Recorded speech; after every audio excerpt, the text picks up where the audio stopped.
Hello there, everyone. Welcome back to Press for Truth TV. Today is Tuesday, June the 19th, 2012, and I have some good news off the top of the day today. As you may recall, in yesterday's vlog, we were talking about how the Canadian government was planning to outfit some airports here in Canada to be able to eavesdrop on people's private conversations. And yesterday we pointed out how these draconian measures leading towards this Big Brother Orwellian surveillance state are often done incrementally, and that is incredibly important that we oppose the incremental steps as they present themselves. And you may remember I was pointing out how it's the privacy commissioner who is going to have to step up to the plate and take this one on.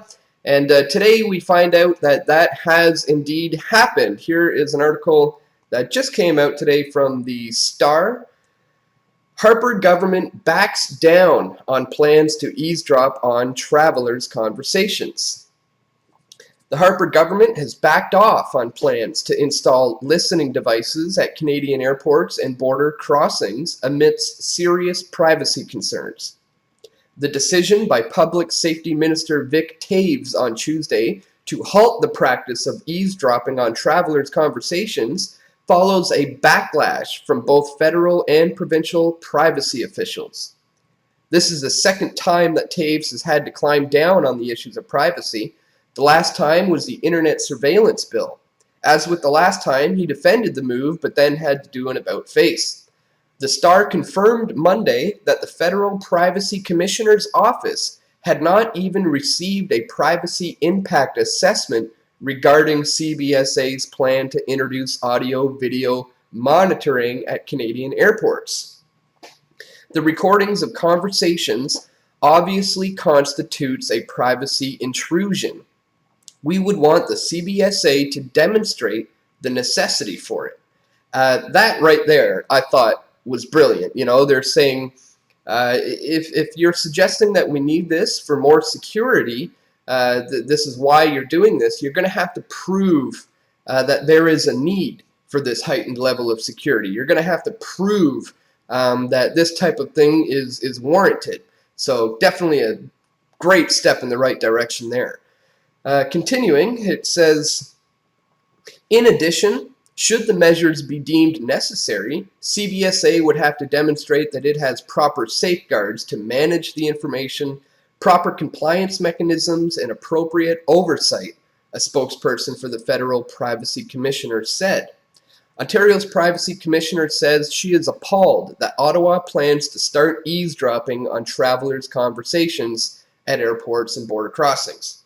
Ontario Privacy Commissioner Anne Kevoikian said Monday, while it is federal jurisdiction, she was no less taken aback that the Canada Border Service Agency was installing high-definition cameras and microphones with eventual plans to record what people are saying as they pass through certain areas of international airports. I find that appalling, Kevoikian said.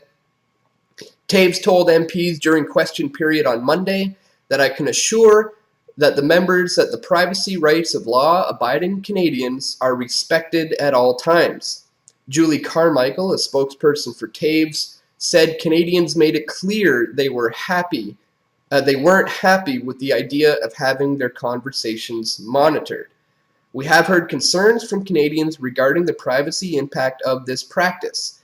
Carmichael said Taves directed the CBSA to halt audio monitoring until a privacy impact assessment can be submitted and recommendations from the Privacy Commissioner can be reviewed by the government. It is important for agencies tasked with protecting Canadians to have the right tools to catch smugglers and keep criminals and other unwelcome individuals out of Canada. It is equally important that these tools do not infringe on individuals' privacy in a way that is unjust or unnecessary to ensure security. And that's just it, isn't it? These measures are not necessary to ensure our security, and as the Privacy Commissioner said, if you feel that they are, you are going to have to prove not only why there is a need for it, but we're also going to have to ensure that there are all the proper safeguards in place to ensure that the basic fundamental privacy rights of Canadians are not infringed upon. And so it is nice to see that outsiders, I guess you could say, are looking at what's going on in Canada and noticing that there are indeed some very draconian bills, some laws being passed. There's a very slippery slope that is leading Canadians down this road into tyranny, if you will, and which brings us to our next interesting story: the fact that Human Rights Commissioner at the United Nations has just mentioned that Quebec's Bill 78 is very troubling to human rights and is yet another slippery slope leading towards a very tyrannical police state. Here is an article just out from Huffington Post. UN calls Quebec's Bill 78 alarming. The United Nations High Commissioner for Human Rights is criticizing Quebec's Bill 78, a new law that imposes strict limits on student protests. Navi Pillay spoke out about the special law in her opening address at the UN Human Rights Council in Geneva, Switzerland, Monday morning. In a speech of 5 single-spaced pages, Quebec was mentioned in 2 lines. Moves to restrict freedom of assembly in many parts of the world are alarming. In the context of student protests, I'm disappointed by the new legislation passed in Quebec that restricts their rights to freedom of association and of peaceful assembly. And again, that is bottom line, that's what it amounts to.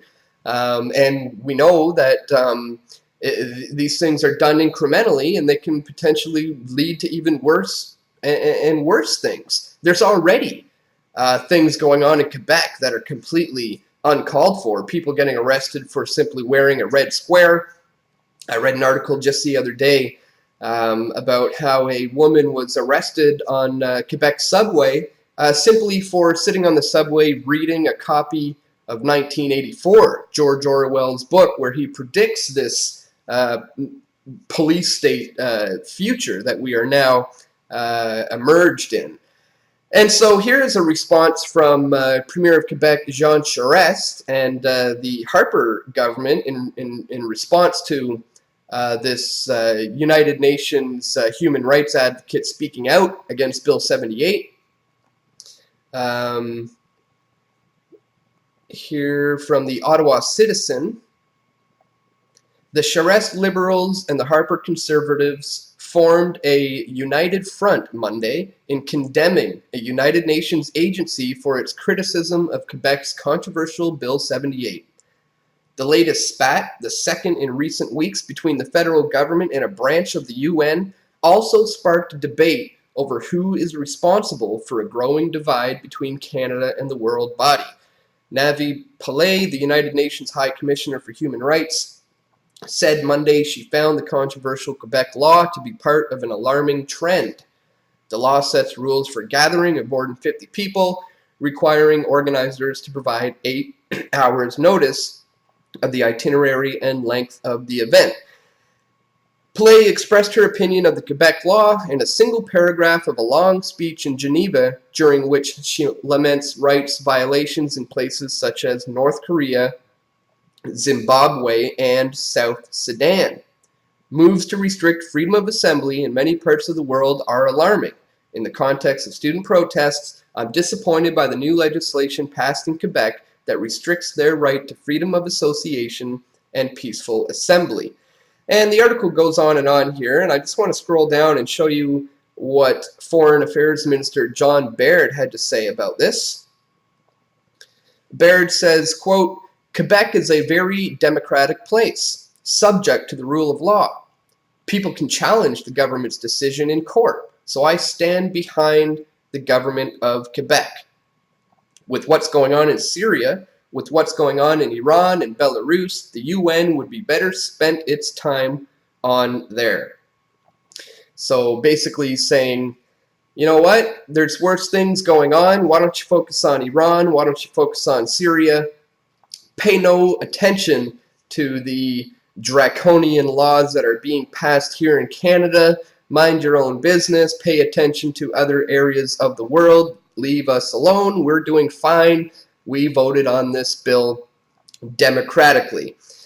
And so that's just it. We always have to remember that these bills that are passed are always amounts to a very slippery slope that leads towards more tyranny. And just like with the Privacy Commissioner taking on the issue of surveillance on our private conversations at airports, similar things has to be done at every step of the way when these draconian bills are introduced.